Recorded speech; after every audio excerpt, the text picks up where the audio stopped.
Prinsip tentang pembapaan rohani menciptakan banyak kontroversi dalam dunia kekristenan. Tidak sedikit dari antara mereka yang terluka akibat merasa dimanipulasi oleh orang-orang yang mengaku diri sebagai bapa rohani. Sedangkan sebagian lain dari mereka masih terus melanjutkan perjalanan rohani, namun terus menyimpan kegetiran dan kepahitan hidup, bahkan menjadi apatis dengan segala jenis pekerjaan Roh Kudus yang berkaitan dengan aspek pengayoman, kepemimpinan, atau segala jenis penundukan diri pada otoritas di atas mereka. Lalu apakah benar prinsip pembapaan rohani ini berasal dari Tuhan atau hanya ide manusiawi saja? Apakah masih ada bapa rohani yang sungguh-sungguh hidup di dalam kebenaran firman Tuhan pada akhir zaman ini? Bagaimana sudut pandang kebenaran tentang pembapaan rohani yang sejatinya? Semua itu akan dikupas tuntas dalam Ruang Tiranus episode kolaborasi Bapa dan Anak Rohani. Selamat datang kembali di dalam Ruang Tiranus, The Room of Revivalists and Reformers. Episode ini adalah episode lanjutan dari episode yang lampau, di mana saya mengakhiri episode tersebut dengan satu pertanyaan. Pertanyaannya kurang lebih seperti ini. Jikalau Pastor Stephen Agustinus memiliki 10 anak rohani, namun 10 anak rohani tersebut hanya memiliki keuangan yang terbilang pas-pasan, apakah itu akan berpengaruh terhadap jumlah uang perpuluhan yang beliau terima? Bagaimana sikap hati beliau? Bagaimana prinsip-prinsip kebenaran yang dianut oleh beliau? Semua itu akan dijawab tuntas di dalam Ruang Tiranus episode kali ini. Pastinya pemirsa di rumah tidak sabar lagi. Oleh karena itu, langsung saja kita ikuti kelanjutan dari episode yang lalu. Selamat menyaksikan. Baik, Pastor Stephen, nih saya mau tanya lagi, Pastor. Tapi minta maaf sebelumnya, mungkin ini agak sensitif, Pastor. Oke. Misalkan, Pastor Stephen memiliki 10 anak rohani. Nah, 10 anak ini perekonomiannya pas-pasan lah gitu, Pastor. Nah, apakah itu tidak berpengaruh terhadap jumlah perpuluhan yang nantinya Pastor Stephen akan terima? Otomatis kan nggak besar tuh, Pastor. Sedangkan kan namanya anak rohani kan berkewajiban nih, Pastor, untuk memberikan perpuluhan. Apakah itu tidak mempengaruhi jumlahnya, Pastor? Yang pertama, saya harus memberikan penegasan terlebih dahulu di sini bahwa setiap pemimpin rohani tidak boleh menjadi hamba uang. Setiap pemimpin harus menjadikan Tuhan sebagai majikan satu-satunya. Nah, kan kita kan sebutannya kan hamba Tuhan nih. Let's say kita pakai istilah digaji. Artinya kalau Tuhan yang mempekerjakan kita, Tuhan juga lah yang harus menggaji kita. Nah, dengan saya menerima gaji dari Tuhan, pakai tanda kutip, tugas apapun yang harus saya lakukan itu sudah include di dalam gaji tadi. Sehingga mau ada 10, mau ada 100 orang yang harus saya ayomi, hidupnya pas-pasan, hidupnya miskin, itu tidak akan mengurangi gaji saya.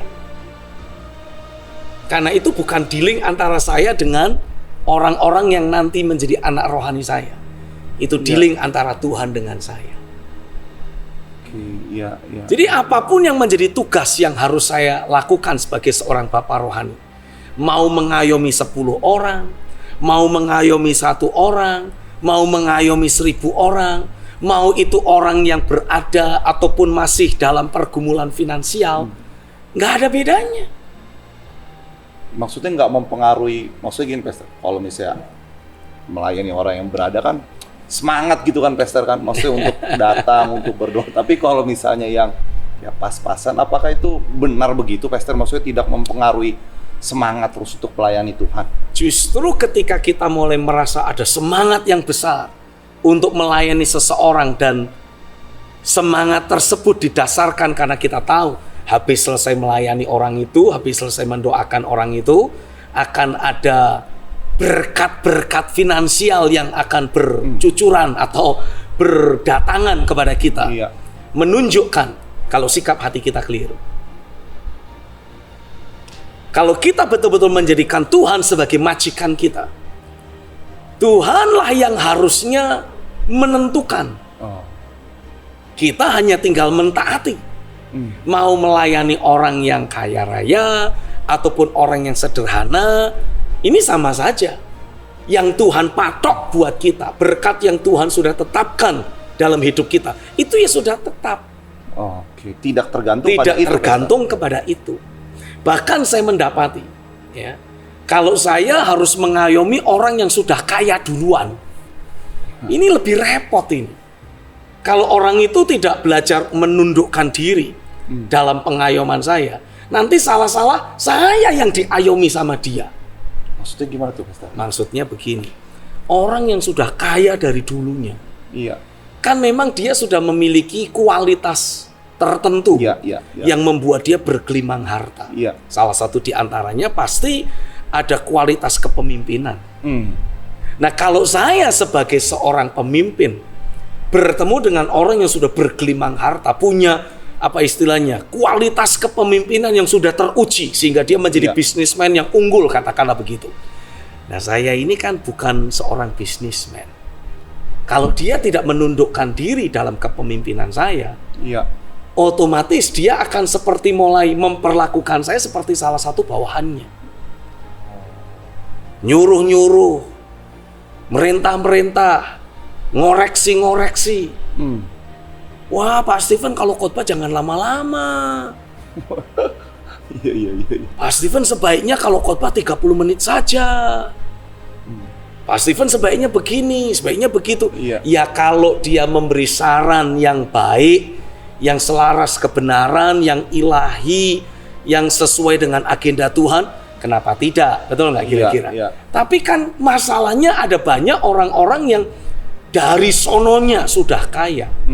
Dia mencapai kekayaan itu bukan karena mempraktekkan prinsip firman. Iya. Memang dari sononya udah kaya. Iya. Maka ketika mulai bersentuhan dengan prinsip firman, biasanya ada aja ganjalan-ganjalan yang membuat dia merasa, wah ini terlalu berat, standarnya terlalu tinggi, Iya. yang ini rasanya tidak mungkin, yang itu cocoknya buat pendeta. Nah, Iya. sehingga akhirnya tanpa sadar dengan uang banyak yang dia miliki, dia justru mulai mengatur, mulai mengendalikan, mulai mengontrol Iya. si hamba Tuhan. Nah, kalau si hamba Tuhan tidak betul-betul tahir hatinya, Iya. maka akan datang dua majikan dalam hidupnya. Roh Kudus dan Mamon. Iya. Nah, kalau si orang kaya ini tidak mau memberi dirinya diayomi, diproses, dibentuk untuk berjalan dalam kebenaran, otomatis roh Mamonlah yang menggerakkan dirinya. Iya. Nah, dengan dia mulai memberikan kendali atau kontrol kepada mengontrol si pendeta, tanpa sadar si pendeta jadi hidup dalam kendali Mamon. Beda kalau misalkan saya mengayomi orang-orang yang sederhana. Oke, iya. Mereka biasanya lebih terbuka ketika dikoreksi, ketika dikasih arahan, bobot yang mereka beri terhadap arahan yang saya berikan, Iya. kelihatannya bakal lebih jos dibandingkan mereka yang sudah duluan kaya gitu kira-kira. Iya. Apalagi kalau hidup mereka masih duniawi, masih kedagingan. Oh, kadangkala itu jemaat akan membanding-bandingkan dengan diri kita. Bapak pakai jam apa? Saya Rolex.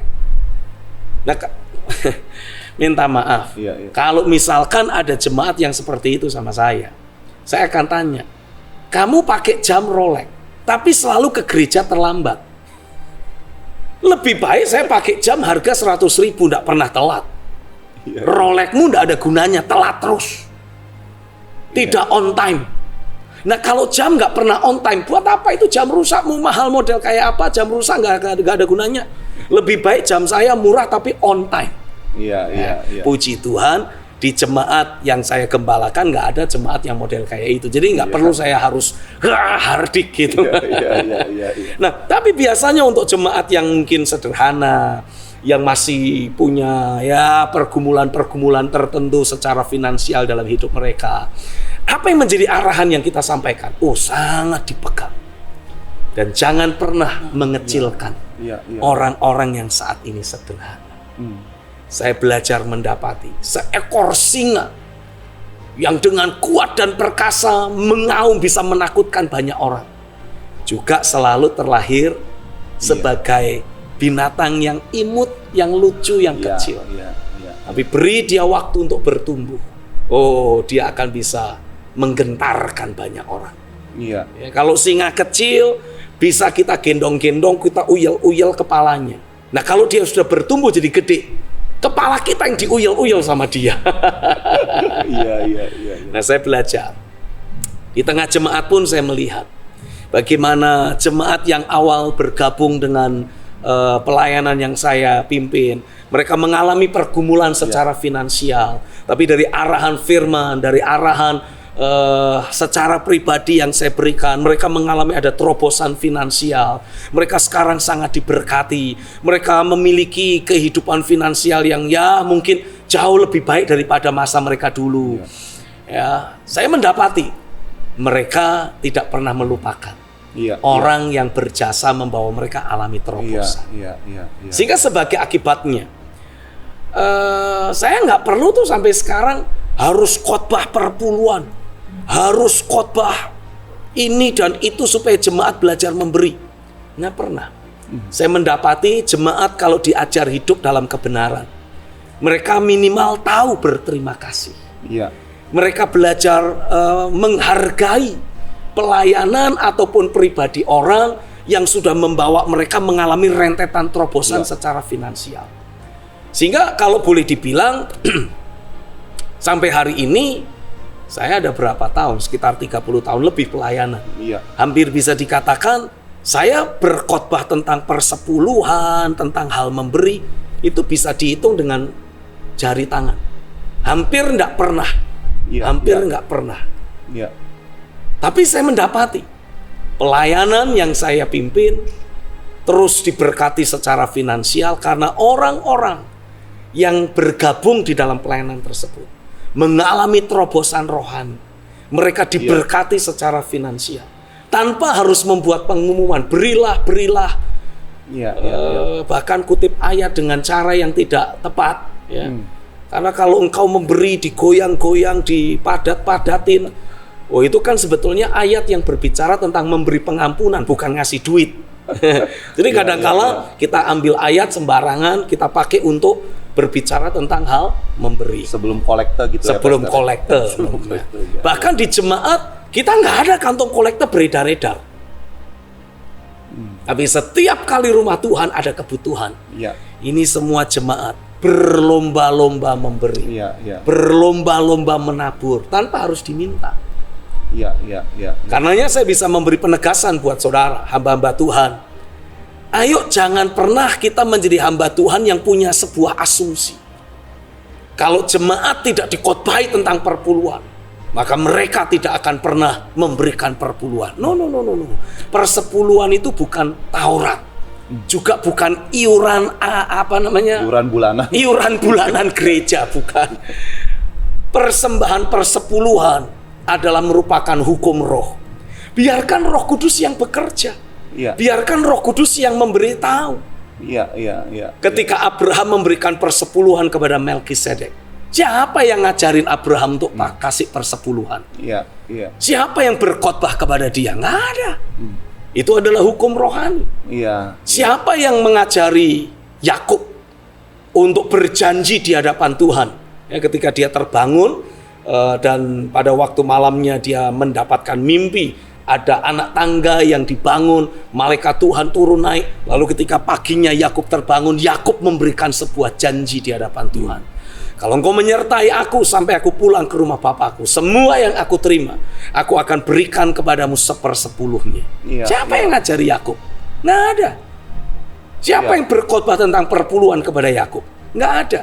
Jadi hamba-hamba Tuhan, percayalah, kalau engkau membawa mereka terhubung dengan Tuhan, engkau membawa kebenaran firman nyata dalam hidupmu pribadi, lewat pelayananmu, maka saya percaya ketika ada kebutuhan dalam rumah Tuhan, tanpa kita bersuara pun, Tuhan sudah akan menggerakkan orang-orang yang ada di dalam pelayanan itu untuk belajar menabur, untuk belajar ikut berperan serta membangun dan mencukupi, memenuhi kebutuhan yang ada di dalam rumahnya.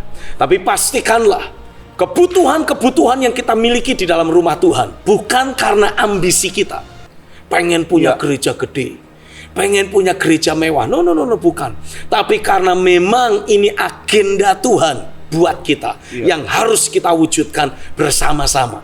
Sehingga sebagai akibatnya Tuhan secara pribadi akan bergerak, akan bekerja dalam kehidupan jemaat, orang-orang yang kau ayomi untuk ikut berperan serta memenuhi kebutuhan-kebutuhan yang ada di dalam rumah Tuhan yang Tuhan sudah suruh untuk engkau pimpin. Iya. Baik, Pastor Stephen, ini ada bukan isu entah isu opini atau tanggapan miring nih, Pastor. Iya. Kadang orang kalau udah ngomongin tentang gereja dan jemaat, banyak pemikiran-pemikiran yang disampaikan bahwa gereja itu harus mengasihi orang-orang yang kaya raya gitu, Pastor. Maksudnya jangan sampai terjadi konflik, karena kalau mereka keluar, Pastor, itu akan mempengaruhi keuangan gereja. Nah, pertanyaannya gini, Pastor, apakah betulkah seperti itu? Apakah Pastor Stephen juga seperti itu, Kak? Saya percaya bahwa yang namanya pelayanan memang membutuhkan suplai dana. Tapi suplai dana itu tidak boleh bersumber dari orang kaya. Suplai dana itu harus berasal dari Tuhan dan firman-Nya. Kalau kita berpikir namanya pelayanan kan juga butuh duit, butuh dana. Tanpa saudara sadari, tanpa kita sadari, kita sudah memberikan diri kita untuk ada dalam kendali dari roh mamon. Iya. Kita mulai memiliki kebergantungan kepada mamon. Iya. Sementara sebetulnya yang namanya pelayanan yang paling dibutuhkan dalam dunia pelayanan adalah restu Tuhan dan firman yang Tuhan beri. Iya. Dengan Tuhan merestui apa yang kita akan lakukan, inisiatif datang dari sorga. Tuhan memberi firman kepada kita. Maka dari firman itulah ketika kita terus deklarasikan, kita terus doakan, kita terus perkatakan, akan menciptakan dari yang tidak ada menjadi ada.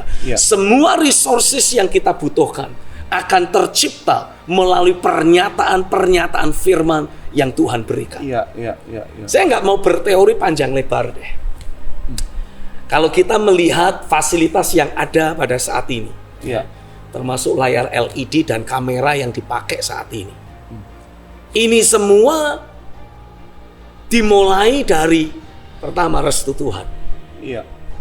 Tuhan yang memberikan pernyataan, Tuhan yang memberikan dorongan untuk saya memulai pelayanan Breakthrough City Church ataupun Open Heaven Ministry. Dan sekarang diwujudkan lewat program Ruang Tiranus ini. Tuhan yang memberi firman, maka Tuhan juga yang berkewajiban untuk mencukupi semua dan segala sesuatu yang saya butuhkan untuk terwujudnya agenda Tuhan dan rencana Tuhan itu. Nah, saya mendapati ketika saya harus mewujudkan agenda Tuhan lewat pelayanan Breakthrough City Church ataupun Open Heaven Ministry. Ministry ini dibuat dengan sebuah tujuan. Nah, untuk mencapai tujuan tersebut, kita perlu membuat rekaman-rekaman. Rekaman-rekaman yang ada butuh alat. Nah, untuk punya alat bisa dua cara. Kita menerima hibah atau ada orang yang memberi, atau mungkin kita harus membeli. Nah, kalau membeli artinya butuh duit. Tapi saya mau aja untuk kita melihat ini dulu, yang pertama ini, lewat pemberian. Saya ingat ketika pertama kali saya mulai merekam, apa istilahnya, khotbah-khotbah saya. Alat rekam yang saya pakai adalah kamera handycam saya pribadi. Punya pribadi, Pastor Punya Stephen. pribadi saya yang saya beli ketika saya pelayanan ke Amerika. Saya beli lalu kemudian itulah yang dipakai. Dan kebetulan orang-orang yang pada waktu itu memberi diri untuk apa istilahnya merekam khotbah-khotbah saya adalah orang-orang yang merupakan amatiran istilahnya, bukan orang yang sudah pro di daerah itu. Jadi dia yang coba-coba, dia coba begini, dia coba begitu, pencet ini, pencet itu. Ya puji Tuhan sih, Setelah menghasilkan beberapa rekaman yang hasilnya kurang bagus, handycam saya itu rusak. Ya mau apa lagi gitu. Ya sudah, rusak dibetulin gitu. Tapi dari situlah saya belajar sesuatu. Kalau Tuhan tidak menggerakkan hati saya untuk menyerahkan kamera yang saya beli dengan uang saya sendiri, toh itu tidak akan terjadi. Jadi harus ada pekerjaan Tuhan yang menggerakkan saya. Demikian pula kalau ada orang lain yang memberi. Entah itu memberi apa kek yang sifatnya untuk mensupport pelayanan, entah itu memberi LED, memberi kamera, memberi mic, whatever. Kan orang itu harus tergerak. Wong kita ndak minta. Dan kita juga tidak membuat pengumuman, berilah, kita butuh ini, butuh itu. No. Sampai hari ini, salah satu filosofi kehidupan pelayanan yang Tuhan tanam kuat-kuat dalam diri saya adalah jangan pernah minta pada siapapun. Kalau mau minta, mintalah sama Tuhan. Tanganmu harus terus di atas. Jangan pernah punya tangan di bawah. Nah, tapi kalau ada orang memberi, orang memberi. Bukan saya yang minta. Tuhan yang menggerakkan. Bukan saya yang kasih kode-kode. Jadi kalau Tuhan tidak menggerakkan, ya tidak ada yang saya terima. Tidak ada orang yang memberi. Jadi poinnya adalah Tuhan yang menggerakkan. Lalu bagaimana dengan orang yang mungkin memberkati atau memberi secara finansial dalam bentuk duit? Sama. Tuhan yang harus menggerakkan. Sekali lagi, saya tidak pernah membuat proposal, saya tidak pernah membuat apa istilahnya itu pernyataan. Saya butuh ini, saya butuh itu. Buat saudara yang tergerak, silakan beri. Ini nomor account kami. Tidak pernah, satu kali pun tidak pernah. Sampai detik ini, not even one. Lah tapi kalau ada orang yang memberi, ya balik lagi, kan Tuhan yang menggerakkan. Jadi mindset yang harus kita bangun sebagai seorang pemimpin adalah kalau Tuhan yang menggerakkan orang itu untuk memberi, maka ketika orang itu memberi, artinya dia sedang mentaati Tuhan, bukan kasihan kepada kita.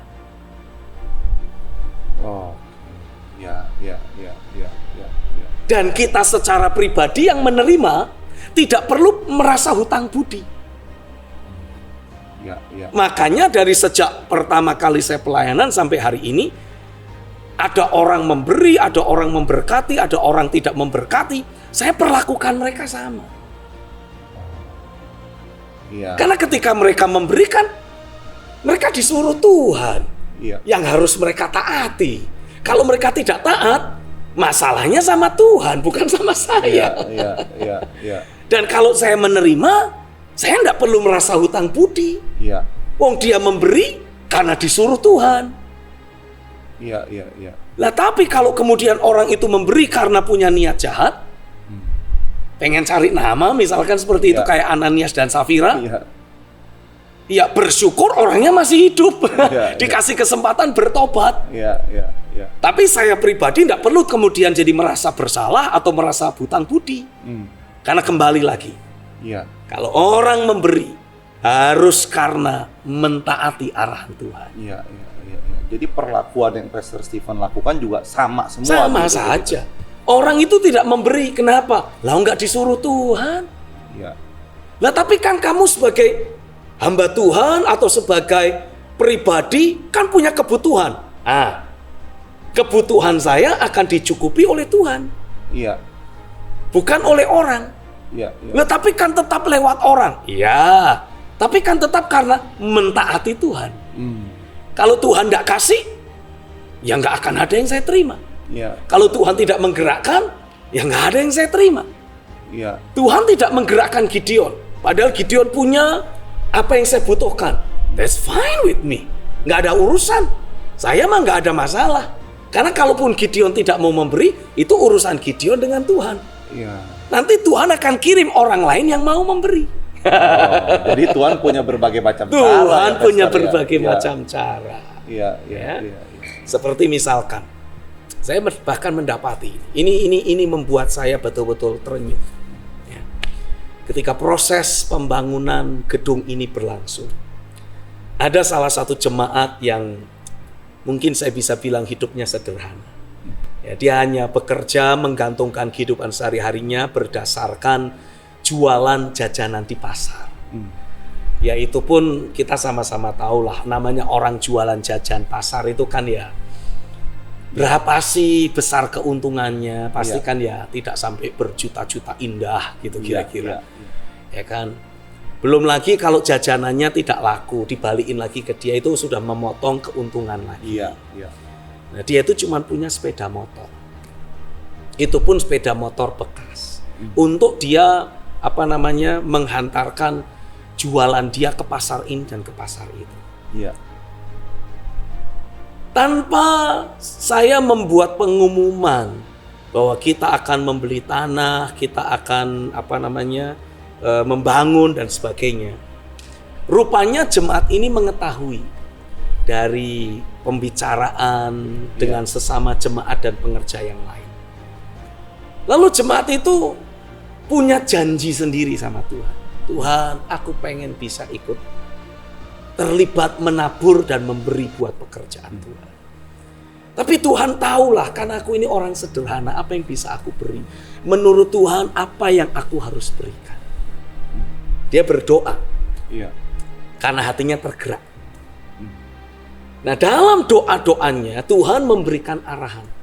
Jual motormu, kasih. Tuhan yang ngomong seperti itu. Tuhan bicara kepada dia. Tanpa sepengetahuan saya. Saya sendiri tahu kisah ini ya dari ketua panitia yang pada akhirnya menerima persembahan dari jemaat tersebut karena dia betul-betul taat menjual motornya. Padahal itu adalah motor yang dia pakai untuk mengantarkan jualan dia.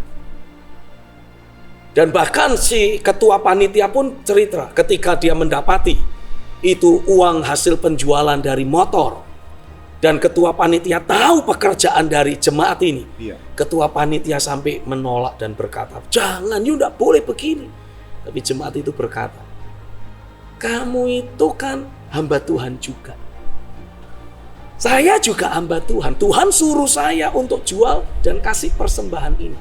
Saya harus taat. Nah, ketua panitia tanya lagi, nah nanti kamu bagaimana mengantarkan makanan itu? Jemaat berkata, saya lakukan ini dengan sukarela dan sukacita. Kalau tentang nanti bagaimana saya jualan, saya punya kaki, saya jalan. Sampai segitunya? Sampai segitunya. Oh, itu betul-betul membuat hati saya terenyuh ketika dengar cerita itu. Tapi yang luar biasanya, karena ketaatan jemaat tersebut, tidak butuh waktu panjang.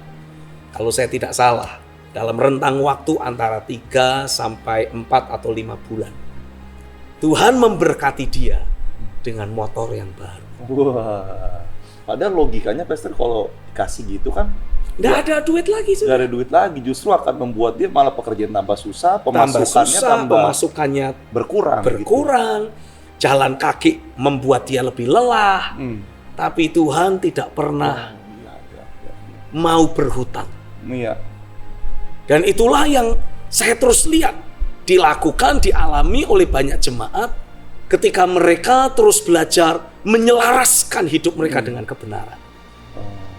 Ya, ketika saya mendengar cerita kesaksian bagaimana jemaat ini menyerahkan motornya untuk dijual dan uang penjualannya dipersembahkan untuk pekerjaan Tuhan, ya saya cuma bisa bilang, Tuhan, lihatlah orang itu. Lihat ketulusannya dan berkati dia, ganjar dia dengan berkat yang melimpah. Karena saya menyadari itu adalah wujud ketaatannya. Dan saya tidak berhak untuk menghalang-halangi dia mentaati arahan Tuhan. Ya, sekarang saya bisa ikut bersukacita dengan jemaat tersebut.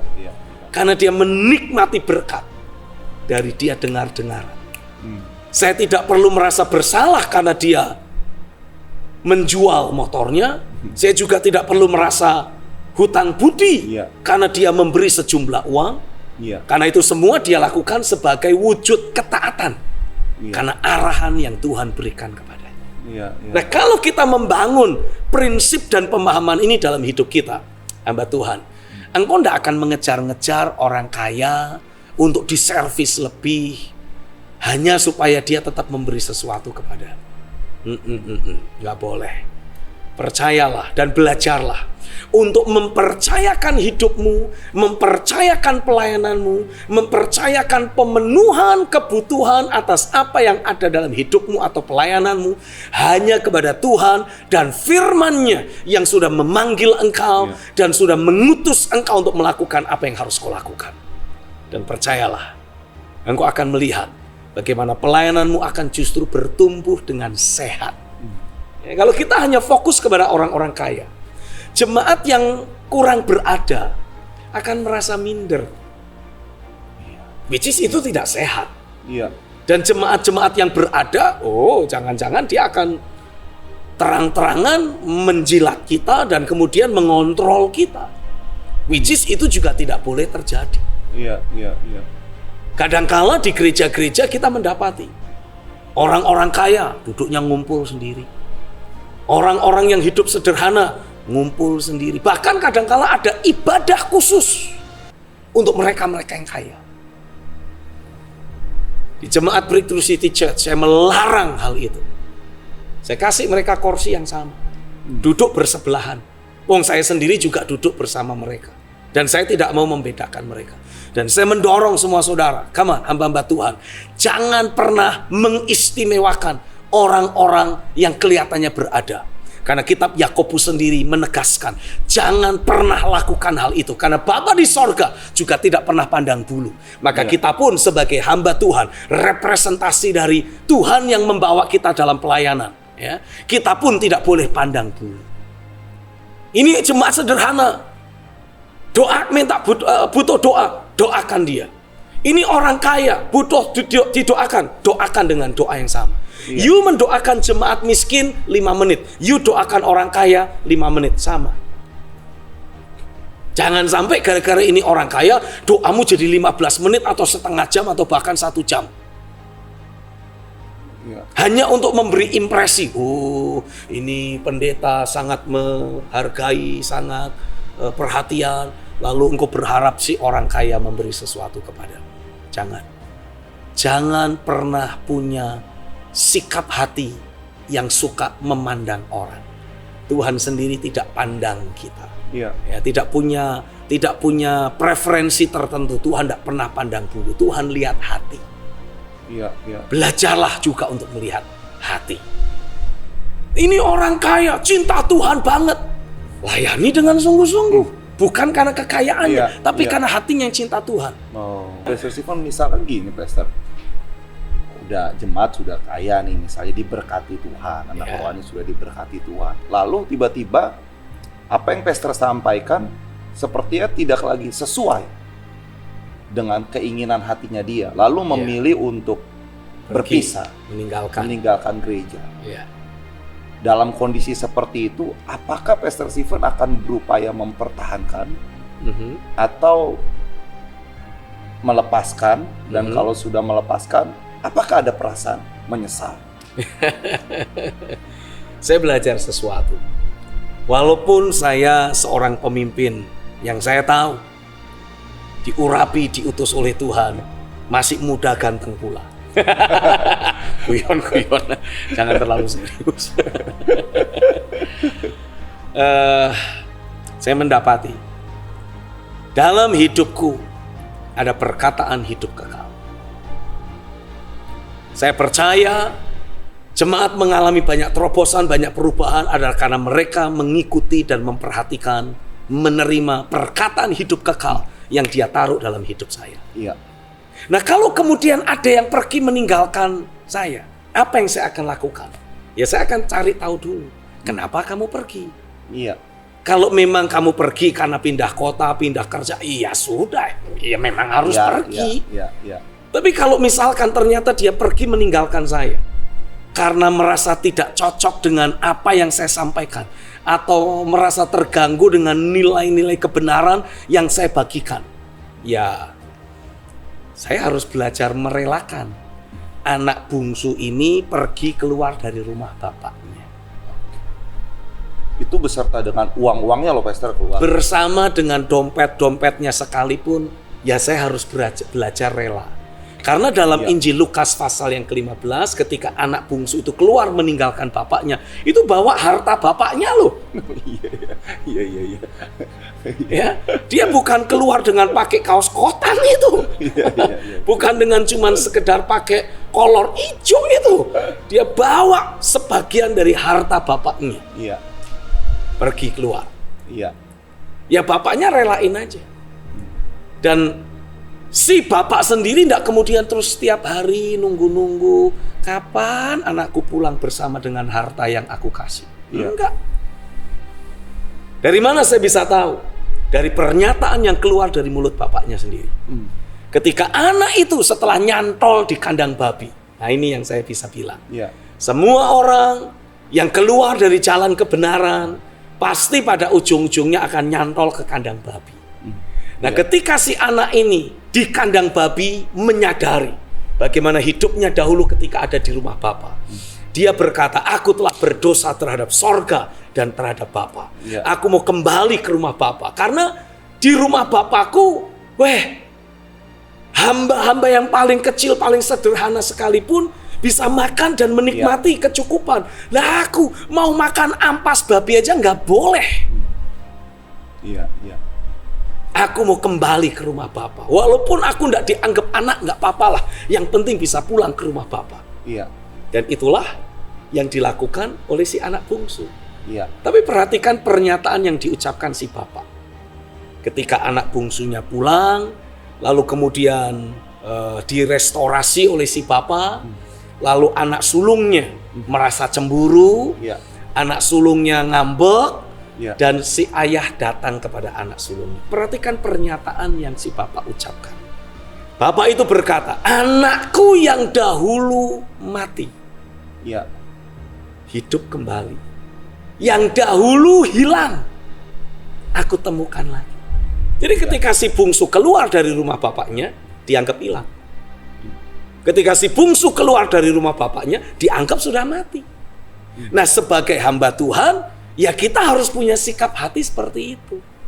Kalau ada dari antara jemaat yang meninggalkan persekutuan ataupun keluarga rohani yang kita bangun karena mereka merasa Pak Pendeta sekarang khotbahnya mati daging melulu, nggak enak, nggak pernah khotbah berkat lagi, kan kita kayak duduk di kompor panas nih, lalu mereka pindah. Apa yang harus kita lakukan? Ya biarin, relakan. Toh yang memelihara hidupmu bukan orang itu. Yang memelihara pelayanan kita, memastikan pertumbuhan pelayanan kita, bukan orang itu. Itu harus jadi dasar keyakinan. Itu harus jadi Pastor. dasar keyakinan. Karena kan biasa langsung ngitung kan Pastor. Wah ini yang ini keluar, artinya ada sesuatu yang berkurang gitu kan Pastor. Itu masalah kita. Tanpa kita sadari, fokus hidup kita bukan lagi tertuju kepada Tuhan yang sudah memanggil kita dalam pelayanan. Bukan lagi tertuju kepada Tuhan yang sudah memberi kita mandat, tapi mulai tertuju kepada orang-orang yang pernah Tuhan kirimkan atau Tuhan sudah kirimkan. Daud mengalami ketika dia menjadi seorang pemimpin, sekali waktu dia memberi perintah kepada Yoab untuk menghitung orang-orang Israel. Berapa banyak dari antara orang Israel yang punya kemampuan ini, punya kemampuan itu, disuruh berhitung. Nah, istilah bahasa Inggrisnya bagus. Daud menyuruh Yoab panglimanya menghitung jumlah orang-orang Israel yang punya kemampuan ini dan itu. Istilah dalam bahasa Inggrisnya bagus. David commanded his general to count on. Nah, istilah to count on ini juga punya makna yang lain, bukan cuma menghitung, tapi bergantung. Jadi tanpa sadar, kenapa kemudian Tuhan harus menghukum Daud? Karena tanpa sadar Daud mulai bergantung kepada kekuatan manusia, tentara Israel yang memang hebat pada saat itu. yang mampu menyandang pedang sekian ribu orang. Padahal sepertinya kan tidak salah ya gitu. Sepertinya tidak salah. Jumlah. Tapi kalau kita terus mengalami pertumbuhan dalam apa istilahnya, kesadaran akan perkara-perkara rohani yang kelihatannya sederhana, itu menjadi sangat penting. Daud dibawa dalam persekutuan dengan Tuhan, bertumbuh dalam pengenalan akan Tuhan sampai pada titik tertentu. Tuhan sendiri yang mengangkat dia menjadi raja dari seorang anak gembala yang ditolak oleh keluarganya yang tidak dikenal. Tuhan angkat dia menjadi raja atas Israel dan diberi kemuliaan yang luar biasa. Tapi ketika Daud mulai bergantung kepada kekuatan Israel yang dia miliki, Tuhan cemburu. Nah, jangan sampai kita sebagai hamba-hamba Tuhan, kita juga mengundang hukuman Tuhan atas hidup dan pelayanan kita. Gara-gara kita mulai bergantung kepada orang-orang kaya yang ada dalam pelayanan kita. Nggak boleh. Tuhan cemburu. Karena yang seharusnya terjadi, sebagai pemimpin, sebagai hamba Tuhan, kita hanya bergantung kepada Tuhan. Loh, tapi nanti kalau jemaat orang-orang kaya ini semua pada kabur gimana? Tuhan kirim yang lain. Loh, tapi kalau yang Tuhan kirim semuanya bukan orang kaya bagaimana? Saya mendapati yang membuat kita semua di jemaat Breakthrough City Church bisa memiliki fasilitas seperti ini adalah karena ada banyak orang yang taat, bukan banyak orang kaya. Wah, itu perlu digarisbawahi itu, Pastor. Harus digarisbawahi. Iya. Karena ada banyak orang yang taat. Saudara sebagai pemimpin bisa punya banyak orang kaya di jemaatmu, tapi mereka nggak taat. Percuma juga ya, Pastor. Pertanyaannya, bisa nggak seperti itu? Mungkin nggak itu terjadi? Mungkin. Dan akhirnya apa? Ya percuma juga. Yang ada tambah pusing karena dikontrol, dikendalikan sama si A, si B, si C. Belum lagi kalau kelompok orang-orang kaya ini punya grup sendiri-sendiri. Dan satu grup dengan grup yang lain bersaing. Grup satu dengan grup lain saling menjegal. Pusing kita. Mau negur yang ini takut ini kabur. Kalau nggak ditegur kok ya kelewatan. Kalau kita nggak negur sama yang itu kok dari waktu ke waktu kekisruhan di dalam rumah Tuhan terus diciptakan oleh kelompok itu. Kalau ditegur semua kabur semua. Ditegur semua kabur semua. Itu sebabnya. Ayo kita belajar kembali kepada nilai-nilai dasar yang Tuhan bangun dalam panggilan pelayanan kita. Dia Allah yang memanggil kita. Dia yang mengutus kita. Artinya dia juga yang harus memenuhi semua kebutuhan kita. Baik itu kebutuhan pribadi maupun kebutuhan pelayanan. Pastor Stephen, kok bisa sih Pastor? Maksudnya pasti kan ada orang-orang berada yang di bawah pengayuman Pastor Stephen sebagai Bapak Rohani. Kok bisa mereka gak ngatur-ngatur Pastor Stephen? Itu gimana caranya, Pastor? Apa yang Pastor Stephen lakukan terhadap mereka? Dari minggu ke minggu, dari hari ke hari, dari waktu ke waktu, saya terus bawa mereka untuk bertemu dengan realita Tuhan. Saya bawa mereka untuk terus mengalami pekerjaan firman dan roh. Dan dari keterhubungan dengan Tuhan, dari terus adanya pekerjaan firman dan roh, secara otomatis mereka itu akan terus dibawa untuk memiliki sebuah kesadaran. Porsi dan fungsi mereka di dalam pelayanan. Sehingga walaupun secara manusiawi ada banyak dari mereka secara usia lebih cocok jadi bapak saya. Saya ini cocoknya jadi anak mereka, anak-anak lahiriah mereka itu seumuran sama saya. Tapi kenapa mereka mau memanggil saya sebagai bapak rohani mereka? Ya karena saya membawa mereka untuk bertemu dengan Tuhan, terus berinteraksi dengan pekerjaan firman dan roh, sehingga mereka menyadari porsi, fungsi, dan posisi keberadaan mereka. Itu sebabnya saya tadi tegaskan, yang kita butuhkan adalah jemaat yang taat. Jemaat yang terhubung dengan realita Tuhan dan terus berjalan dalam ketaatan mengikuti arahan roh. Baik, Pastor Stephen. Ini mungkin pertanyaan terakhir, Pastor. Oke. Sebagai Bapak rohani, sebenarnya apa yang Pastor Stephen kerjakan? Maksudnya seperti ini, Pastor. Apakah memang harus standby gitu, Pastor? 24 jam untuk menerima telepon? Atau harus standby terus untuk membesuk jemaat? Nah, apakah nggak capek gitu, Pastor Stephen, menjadi Bapak rohani? Fungsi saya yang sesungguhnya sebagai seorang Bapak rohani adalah merepresentasikan Bapa di sorga dalam kehidupan mereka. Dan memastikan lewat setiap interaksi yang ada, saya membawa mereka bertemu dengan realita Tuhan dan terus mengalami pekerjaan firman dan roh. Sisanya, saya nggak ikut-ikut. Hampir bisa dikatakan, kalau saya boleh bilang, Iya. hampir 16 tahun sudah saya mengayomi dan menggembalakan jemaat BCC. Ya, kalau sampai di tahun sekarang ya mungkin sudah lebih dari 16 tahun. Iya. Hampir bisa dikatakan dari jemaat BCC yang telepon, minta konseling, minta didoakan, saya bisa hitung dengan sebelah tangan. Sebelah tangannya, Pastor. Jarang sekali. Iya. Yang banyak minta konseling justru, minta maaf ya, para pendeta yang mungkin karena mereka kehilangan figur orang tua dalam hidupnya. Iya. Jadi begitu ketemu ada orang yang, wah inilah Bapak rohani, jadi pengennya diperhatiin, pengennya diteleponin. Kalau nggak ditelepon mereka jadi merasa seperti tersingkir. Iya. Jadi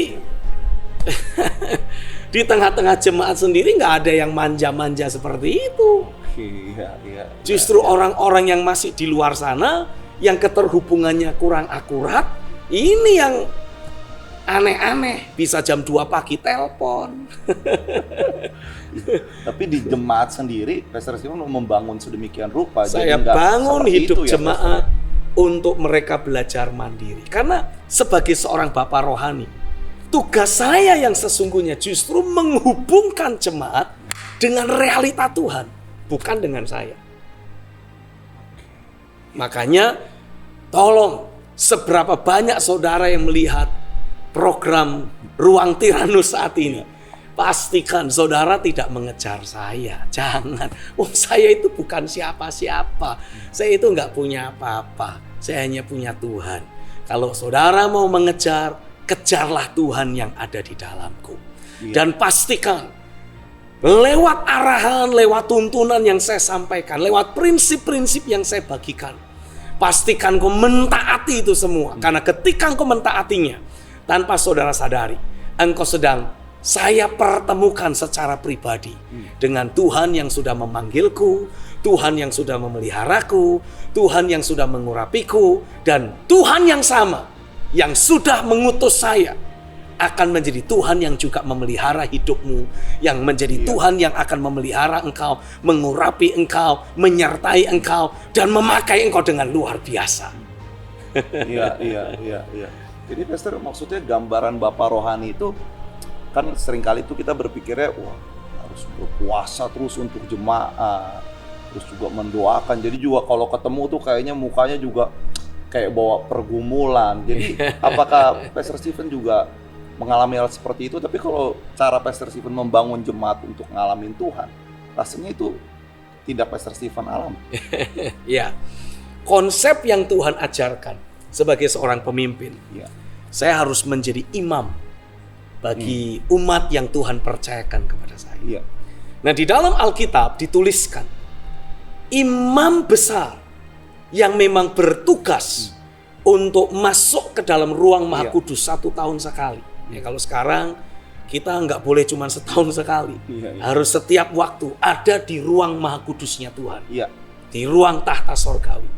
Nah, tapi kalau merujuk kepada prinsip Alkitab, imam besar yang masuk ke ruang Maha Kudus untuk membawa kondisi, keadaan, pergumulan, dan situasi dari umat Tuhan menghadap Tuhan. Dan kemudian dari situlah menerima perkenanan Tuhan, menerima berkat-berkat Tuhan untuk kemudian dilepaskan ketika dia keluar dari ruang Maha Kudus. 1 tahun sekali. Pada waktu hal tersebut terjadi, kita mendapati imam-imam tersebut mengenakan outfit atau mengenakan baju khusus. Iya. Di lengan kanan dan lengan kiri ada satu batu, masing-masing ada satu batu yang dikenal dengan sebutan Urim dan Tumim. Iya. Ini adalah wujud ataupun simbol, ya, manifestasi dari tuntunan dan arahan Tuhan. Iya. Kita membaca di dalam Alkitab, ketika imam-imam atau pemimpin Israel ingin meminta arahan dari Tuhan, mereka bertanya dengan menggunakan Urim ataupun Tumim. Iya. Yaitu batunya namanya Urim dan Tumim. Iya. Kurang lebihnya, kalau Tuhan berkenan atau berkehendak untuk kita maju, biarlah Urim yang akan menyala. Dan betul, Iya. batu yang namanya Urim itu nanti akan menyala. Kalau ternyata Tuhan tidak berkehendak, biarlah batu yang namanya Tumim yang akan menyala. Dan betul, itu batu bisa betul-betul kayak mengeluarkan sinar. Itulah keilahian Tuhan, wujud dari tuntunan roh dalam hidup kita. Iya. Nah, yang menarik, selain di pundak kanan dan pundak kiri ada batu Urim dan Tumim, setiap imam itu di lempengan di dadanya itu ada lempengan yang terbuat dari emas. Iya. Dan ada 12 batu akik di sana.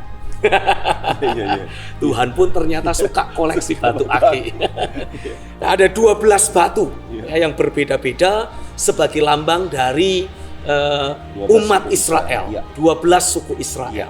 Ini semua perlambang. Semua imam yang melayani di dalam ruang Maha Kudus harus mengenakan outfit itu. Iya. Khususnya lempengan emas yang berisi 12 batu, yang di masing-masing batu itu dikasih tatahan nama suku-suku Israel. Kenapa ditaruhnya di dada? Karena ini adalah merupakan perlambang. Imam besar harus membawa umatnya di dalam hati. Jadi ketika dia menghadap Tuhan, umat Tuhan di dalam hati imam-imam itu akan terus dibawa bertemu dengan Tuhan. Iya. Sehingga ketika si imam berinteraksi dengan umat yang ada, berkat yang dia terima akan bisa dia alirkan. Iya. Sebagai seorang pemimpin yang menggembalakan jemaat, ini saya juga berbicara buat semua saudara sebagai para gembala sidang. Pastikan engkau memainkan peran sebagai imam. Ya, kalau kita membaca di dalam kitab Ibrani, Yesus melayani sebagai imam di bawah aturan Melkisedek. Hukum rohani Melkisedek. Nanti mungkin itu akan dibahas di episode yang lain. Ya. Tapi ketika saudara sebagai seorang gembala memiliki hati yang mencintai, mengasihi jemaat yang Tuhan percayakan kepadamu, kurang lebihnya berapapun jumlah jemaat yang ada, itu ada di hatimu. Sehingga setiap kali saudara berdoa, setiap kali saudara menyembah, ya, kurang lebihnya ketika kita mengikuti gerakan 1 jam sekali, artinya 1 jam sekali ketika saya berdoa, saya membawa jemaat yang Tuhan percayakan kepada saya untuk bertemu dengan Tuhan lewat hati saya. Lewat hati saya yang mencintai jemaat. Iya. Dan begitulah seharusnya setiap pemimpin. Dari waktu ke waktu, jemaat yang Tuhan percayakan ada dalam hati. Ya sama kurang lebihnya lah. Kayak kalau kita punya anak. Ya kebetulan saya punya anak 2. Kalau ada orang lain yang punya anak lebih dari 2, ada yang mungkin 5, ada yang mungkin ya karena sangat produktif mungkin ada yang sampai lebih dari itu.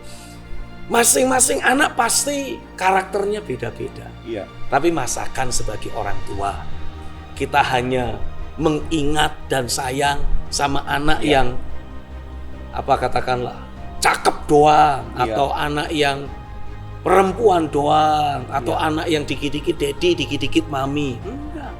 Berapapun jumlah anak yang Tuhan percayakan terlahir dalam keluarga kita, ya mereka itulah yang kita sayangi. Walaupun ada yang nakal, ya tapi itu kan anak. Ya tetap aja disayang. Nah sebagai pemimpin, kita juga harus punya sikap hati seperti itu. Ada mungkin jemaat yang pendiam, Mungkin ada jemaat yang kurang mengerti atau kurang pengertian. Ada jemaat yang kadangkala rada kurang ajar. Tapi itu kan anak. Harus kita simpan dalam hati. Tetap dibawa dalam doa. Harus gitu ya, tetap Pastor. dibawa dalam hadirat Tuhan. Iya. Nah, tapi bagaimana kalau ada anak yang jahat? Nah, itu anak bukan. Kalau tetap itu anak, ya biarlah itu dalam hatimu. Iya. Lalu apa yang harus kita lakukan? Didik anak itu. Supaya menjadi anak kebanggaan, menjadi anak penghiburan. Iya. Dalam proses mendidik gitu, Pastor, sebagai bapak rohani, Ya. itu apakah bisa akan mencapai titik jenuh dan lelah gitu, Pastor? Atau memang juga enjoy menikmati peran sebagai bapak rohani, atau seperti apa? Saya mendapati seorang bapak rohani itu sama juga seperti seorang ayah lahiriah. Seharusnya dalam dia membesarkan dan membangun keluarga yang ada. Ya, kalau dalam pelayanan kan keluarga rohani. Iya. Nah, dalam keluarga lahiriah, dia harusnya enjoy. Dia kerja keras untuk anak-anaknya. Ya, seharusnya bukan menjadi alasan untuk bersungut-sungut. Oke, ya. Harusnya dia lakukan itu dengan sukacita, Iya. dengan dinikmati. Iya. Sehingga ketika bertemu, berinteraksi dengan keluarga dan anggota keluarga yang ada, dia pun menikmati momen itu. Iya. Nah, sama secara rohani, saya menjadi bapak rohani, saya punya anak-anak rohani, saya membangun keluarga rohani. Harusnya saya nikmatilah. Oke, iya.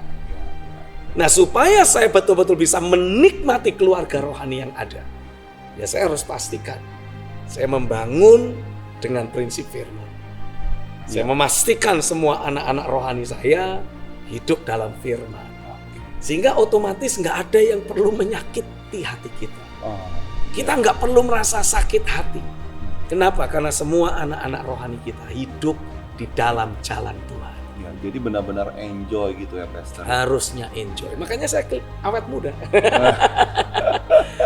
Makanya bolak-balik saya ngaku, ya kan, umur saya baru 30-an. Iya. Itu yang salah satu kunci juga ya, Pastor. Kunci Buat awet muda. Iya. Baik, Pastor Stephen.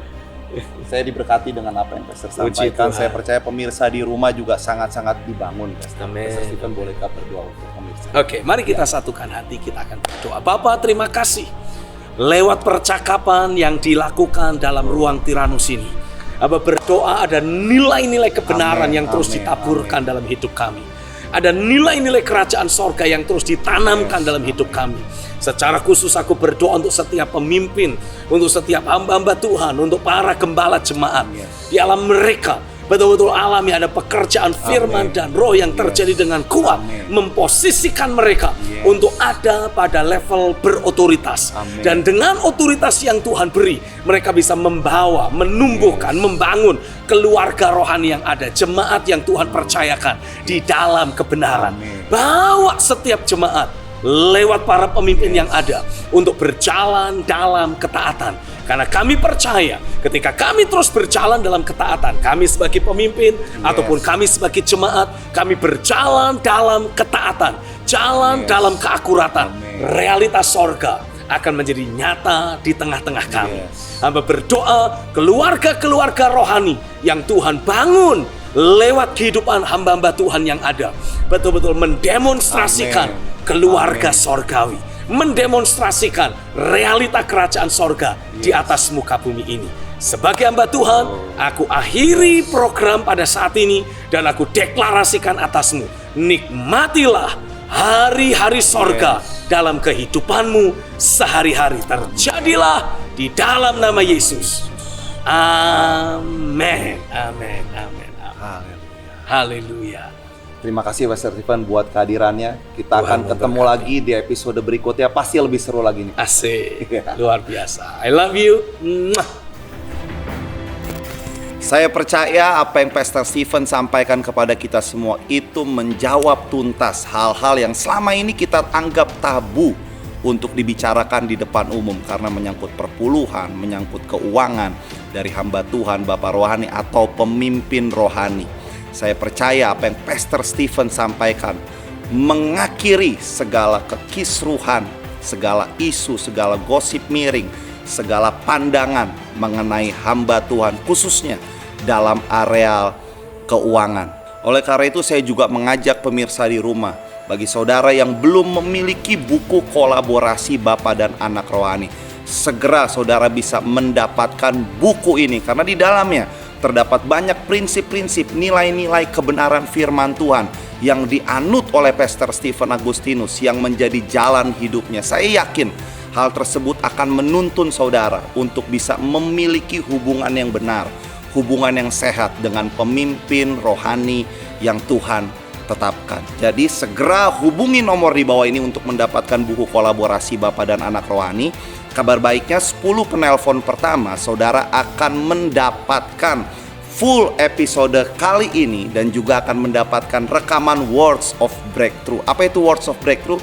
Segera hubungi nomor di bawah ini. Saya yakin itu akan membangun dan memperlengkapi kehidupan Anda. Tidak lupa juga saya mengajak Anda semua untuk bisa bergabung di dalam komunitas I Wanna Be Like That. Apa itu komunitas I Wanna Be Like That? Ini adalah gerakan bertekun di dalam pengajaran rasuli. Di dalam komunitas tersebut, saudara akan belajar firman bersama dengan Pastor Stephen Agustinus melalui aplikasi Zoom yang ada. Di sana saudara bisa bertanya secara langsung kepada Pastor Stephen Agustinus, dan Pastor Stephen Agustinus akan juga menjawab secara langsung. Jadi saudara akan terus bertumbuh di dalam pengenalan akan Tuhan melalui kebenaran firman Tuhan.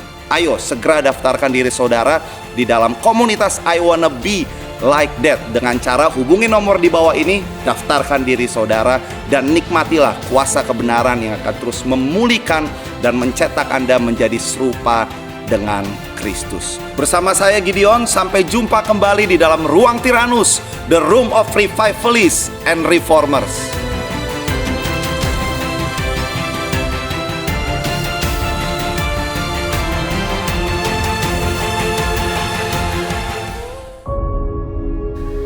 Siklus pasang surut rohani sudah saatnya berakhir. Jatuh bangun bukanlah kita. Menyerah dalam perlombaan iman juga bukan kita. Ini waktunya kita bangkit bersama dalam kuasa Roh. Menaklukkan pekerjaan musuh, menghancurkan segala kelemahan. Dia telah membuka dan menunjukkan jalan untuk meraih kemenangan. Bertekunlah dalam pengajaran dan teladani jalan hidupnya. Sudah saatnya kita mengikuti jejak kaki yang sama. Dan izinkan kebenaran memerdekakan kita. Sebab kita lebih dari pemenang. Bertekunlah sampai memunculkan hasil. Because I wanna be like that.